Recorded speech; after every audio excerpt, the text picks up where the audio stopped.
C'est une image, c'est une photo d'un événement qui se produit le 15 août dernier. Vous l'avez vu passer sur les réseaux sociaux. Il s'agit de l'ambassadrice des États-Unis d'Amérique avec deux généraux algériens en tenue militaire. La nomination du nouveau patron de l'Afrique, du nouveau commandant de l'Africom. C'est la force militaire américaine pour le continent africain. L'Africom, dont le siège se trouve à Stuttgart, qui existe depuis 2007 et qui a un siège à Stuttgart en Allemagne depuis 2008. La délégation militaire algérienne a été présente à cet événement au même moment qu'une délégation militaire marocaine était aussi sur place. La délégation militaire marocaine a été conduite par pratiquement, on peut le considérer comme le numéro 1 des forces armées royales marocaines, c'est l'inspecteur général des forces armées royales marocaines, le général Mohamed Berri. L'Algérie ne veut plus dépendre de la Russie et de la Chine. L'Algérie a décidé de ne plus laisser le Maroc entretenir ou sauf conserver, avoir une emprise sur une certaine exclusivité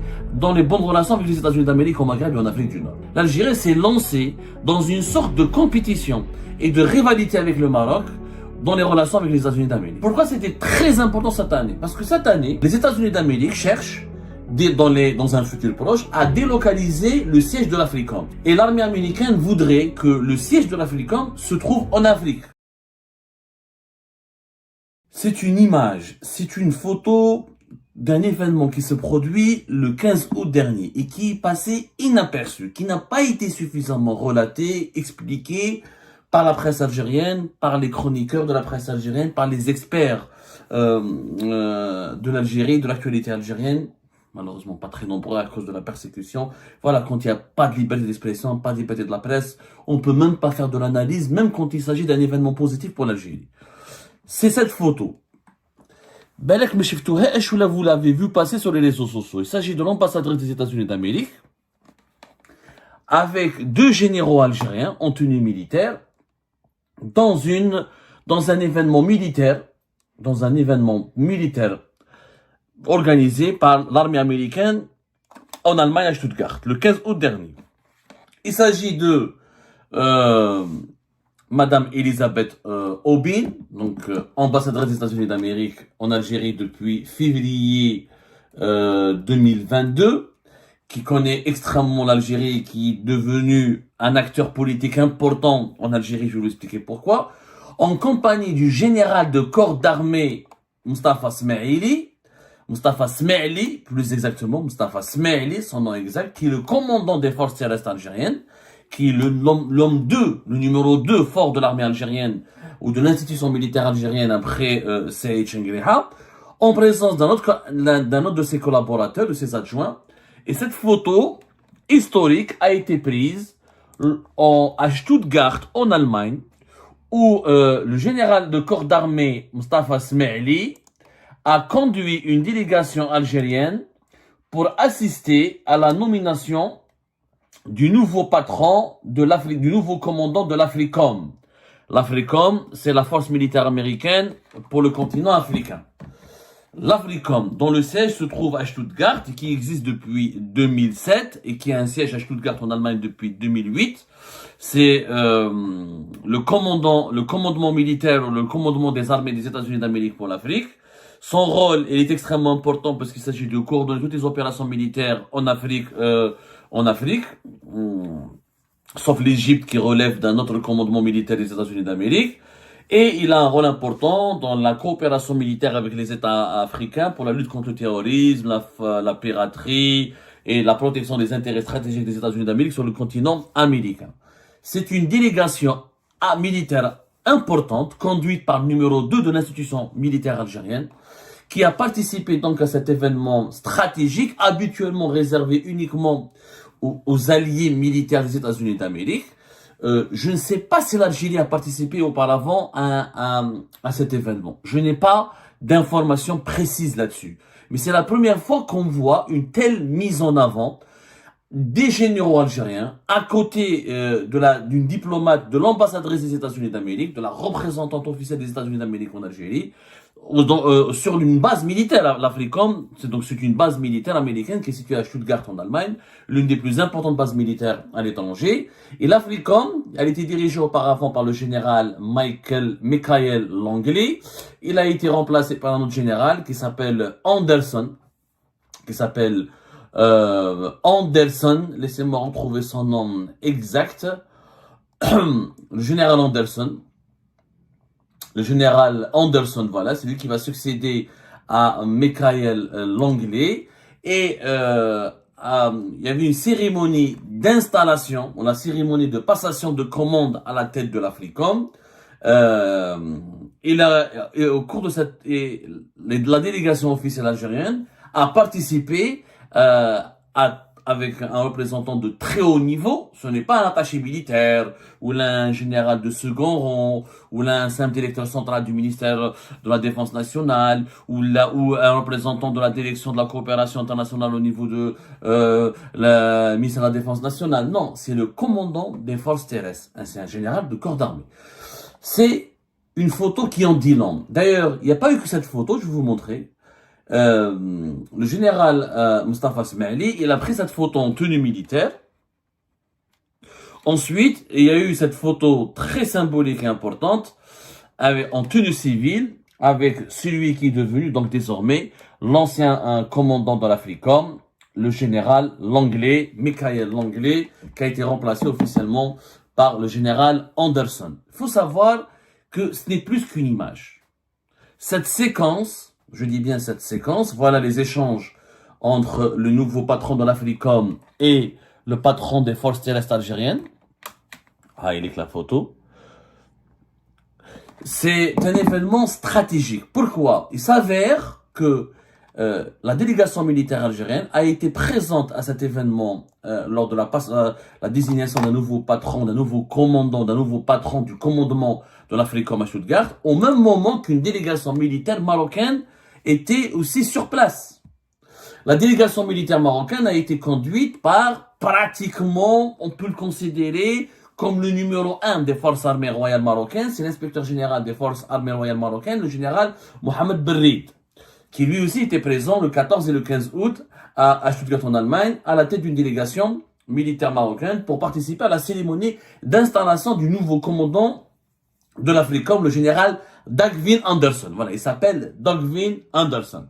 Et nous avons donc deux délégations militaires des deux pays rivaux du Maghreb, qui n'ont pas de relations diplomatiques depuis 2021 et qui se menacent de faire une guerre mutuelle, qui ont des relations extrêmement envenimées, qui sont tous les deux présents lors de la série sur une base militaire, de l'Africom à Stuttgart en Allemagne, pour assister à un événement purement militaire américain et qui incarne, si vous voulez, la prétention, l'ambition de leadership et de la superpuissance américaine pour rester la plus grande puissance militaire sur la planète et notamment sur le continent africain qui relève, qui est considéré comme un terrain géostratégique capital pour l'influence américaine sur la planète. Donc, l'Africom, des généraux algériens, et pas n'importe lequel, numéro 2 de l'armée algérienne, à côté de généraux américains, à côté de la diplomate de l'ambassade des États-Unis d'Amérique, sur une base militaire, le jour même, pour participer à un événement juste à côté d'une délégation militaire marocaine de très haut rang. Ce n'est pas un événement fortuit. Il faut savoir d'abord, allons étape par étape.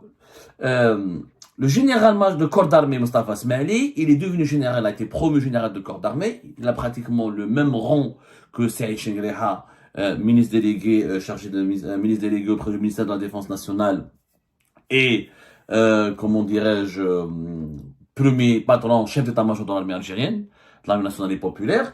Mustafa Smaili, c'est le numéro 2, son collaborateur, son bras droit. Et commandant des forces terrestres, il est pressenti pour être le remplaçant de Saïd Chengreha. Il faut savoir, en Algérie, le poste le plus stratégique, c'est le commandant des forces terrestres. Il y a une tradition algérienne, quand on est commandant des forces terrestres, on est appelé à devenir chef d'état-major. En tout cas, si le chef d'état-major, il lui arrive un malheur, s'il meurt ou s'il est appelé à partir ou à être remplacé, c'est le commandant des forces terrestres qui le remplace automatiquement, c'est le poste qui lui est pressenti. Le CFT, le commandement des forces terrestres, c'est la cheville, c'est la colonne vertébrale de l'armée algérienne. En termes de logistique, de nombre de militaires, de soldats, de troupes, de puissance de feu, c'est la division la plus puissante de l'armée nationale et populaire. Donc, il dirige le commandement des forces terrestres depuis novembre 2024. Il était déjà général-major. Il a été promu le 5 juillet 2025, général de corps d'armée. Et c'est un signal fort qui a été renvoyé à l'institution militaire pour dire c'est vraiment l'adjoint de Saïd Chengreha. C'est vraiment le potentiel successeur de Saïd Chengreha. Il est plus jeune que Saïd Chengreha de quelques années. Saïd Chengreha est à l'âge de Tebboune, pratiquement 79 ans. Il fera bientôt 80 ans. Lui, il a 71 ans. Il est né en 54. Donc, il est légèrement plus jeune. On va dire même plus jeune que Saïd Chengreha. Il est possible que ce sera lui le futur remplaçant de Chengreha. Donc l'Algérie n'a pas été représentée à Stuttgart sur une base militaire par un général ou un simple représentant de rang inférieur ou pas du tout. C'est potentiellement le futur successeur de Chengreha et son adjoint et le numéro 2 de l'armée algérienne. Un événement militaire purement américain. C'est un signal fort que l'Algérie envoie à la communauté internationale et c'est un signal qui démontre qu'il y a un rapprochement important entre les États-Unis d'Amérique et l'Algérie. Il faut savoir que le général Patton de l'Africom, qui a été remplacé Michael Langley, a déjà effectué 3 visites en Algérie. La dernière, c'était en janvier 2025, au cours de laquelle il a été signé le premier mémorandum d'entente militaire entre les deux pays, entre les États-Unis d'Amérique et l'Algérie. C'était un projet qui avait été qualifié d'historique, qui reflétait, avait estimé la diplomatie américaine et la diplomatie algérienne aussi, la profondeur du partenariat sécuritaire algéro-américain. Donc, le général Michael Langley, il avait rencontré Saïd Chengreha et l'ensemble des représentants du ministère de la Défense nationale. Comme il a eu un entretien en tête-à-tête avec Abdelmajid Tebboune, il a rencontré énormément de monde. Énormément de monde. Saïd Chengreha et le général Michael Langley ont eu même des entretiens assez poussés, assez approfondis. Il y a des accords. C'est la première fois que les États-Unis d'Amérique et l'Algérie parlent de coopération militaire, d'achat d'armes, d'entraînement militaire, de coopération militaire. Il y avait des échanges. Auparavant, les relations militaires entre l'Algérie et les États-Unis d'Amérique étaient réduites uniquement au niveau de l'échange, de la consultation. Là, il y a un mémorandum d'entente. Là, on parle de coopération. Ça veut dire des exercices en commun. Ça veut dire des consultations approfondies. Ça veut dire vente d'armes, éventuellement. Ça veut dire de la formation accélérée, approfondie pour les militaires algériens par l'armée américaine. C'est imposé. Pourquoi cette photo elle est importante? Pourquoi cette image elle est importante? Parce qu'elle démontre, d'abord, elle marque une rupture, une double rupture. Première rupture. L'Algérie ne veut plus dépendre de la Russie et de la Chine. Idéologiquement, l'Algérie, qui a toujours conçu sa stratégie de défense nationale en s'alignant sur une alliance stratégique, une coopération stratégique, une dépendance accrue vis-à-vis de la Russie depuis l'époque de l'Union soviétique, avec un intérêt particulier pour la Chine et des acquisitions importantes d'armement chinois, d'armes chinoises. L'Algérie a compris que la Chine et la Russie ne lui suffisent pas pour garantir sa sécurité nationale. Dépendre de la Russie, ce n'est plus utile, ce n'est plus sécurisant, parce que la Russie, comme la Chine, ils sont choisis, ils ont tissé des liens très importants, voire des alliances, même une proximité troublante, avec les adversaires stratégiques directs de l'Algérie. La Russie avec Haftar en Libye, la Russie avec les États du Sahel, avec lesquels l'Algérie n'a quasiment pas de relations diplomatiques aujourd'hui. La Russie et la Chine se rapprochent beaucoup du Maroc. La Russie et la Chine, on l'a vu dans l'histoire des BRICS en 2023, ils ont choisi, en 2024, ils ont privilégié l'Égypte et l'Éthiopie au détriment de l'Algérie. La Chine et la Russie préfèrent avoir de très bonnes relations, des relations stratégiques davantage avec les Émirats Arabes Unis et l'Arabie Saoudite qu'avec l'Algérie. Donc l'Algérie, elle a compris que la doctrine algérienne est en train d'évoluer. Et ça, c'est très bien. Parce que nous avons longtemps cru que notre bonheur, que notre sécurité, que notre protection de la souveraineté nationale, que nos intérêts pour notre sécurité nationale, pour notre souveraineté sont du côté de l'Est. Ça a été une erreur. À l'Est, on n'est pas l'anti-impérialisme américain prôné par les Chinois et les Russes, ni qu'une façade. En réalité, les Chinois et les Russes veulent imposer un nouvel impérialisme qui sera peut-être aussi brutal aussi puissant et aussi redoutable que l'impérialisme américain. Et c'est pas vrai. Les Russes et les Chinois ne nous considèrent pas particulièrement comme des amis. Ils veulent plus d'amitié, ils veulent plus être les amis des Émiratis, des Saoudiens, des Égyptiens, des Libyens, des Maliens, des Burkinabés, des Nigériens, que de l'Algérie. L'Algérie a compris que ce fameux statut privilégié dont elle pouvait se prévaloir d'être l'allié et le petit ami ou l'ami de la Grande Russie sur le continent africain, notamment dans la région de l'Afrique du Nord, ce statut n'a plus de sens. La nouvelle Russie de Poutine, depuis le début de la guerre en Ukraine, et bien avant la guerre en Ukraine, depuis l'histoire des BRICS, la Russie a multiplié, elle a décentralisé sa politique et elle a choisi de se rapprocher de pays qui étaient naguère dans le giron occidental, dans le giron américain. Deuxième rupture, c'est que l'Algérie a décidé de ne plus, et c'est là c'est important, de ne plus laisser le Maroc entretenir ou sauf conserver ou construire ou élaborer une sorte ou maintenir ou avoir une emprise sur une certaine exclusivité dans les bonnes relations avec les États-Unis d'Amérique au Maghreb et en Afrique du Nord. Le Maroc a toujours été considéré comme le meilleur allié des États-Unis d'Amérique dans la région, ce qui est vrai.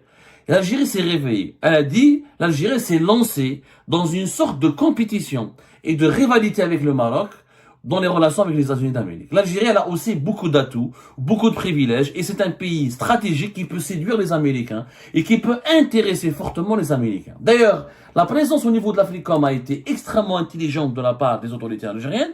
Et là, quand les autorités algériennes, quand le régime algérien fait des bonnes choses, je le dis, je suis un analyste objectif. Pourquoi c'était très important cette année? Parce que cette année, les États-Unis d'Amérique cherchent, dans un futur proche, à délocaliser le siège de l'Africom. C'est-à-dire que la base militaire principale de l'Africom devrait délocaliser, devrait quitter le territoire européen. Et l'armée américaine voudrait que le siège de l'Africom se trouve en Afrique. Comme ça, c'est un symbole très fort et ça permet à l'armée américaine d'être présente sur le continent africain et d'entretenir donc et de réaliser des actions et une politique de défense proche du terrain en étant implanté sur le continent africain. Le Sénat américain, il y a de cela 10 jours, il a approuvé cette proposition de Donald Trump qui voulait donc qui veut établir un commandement militaire indépendant pour les opérations de l'armée américaine en Afrique.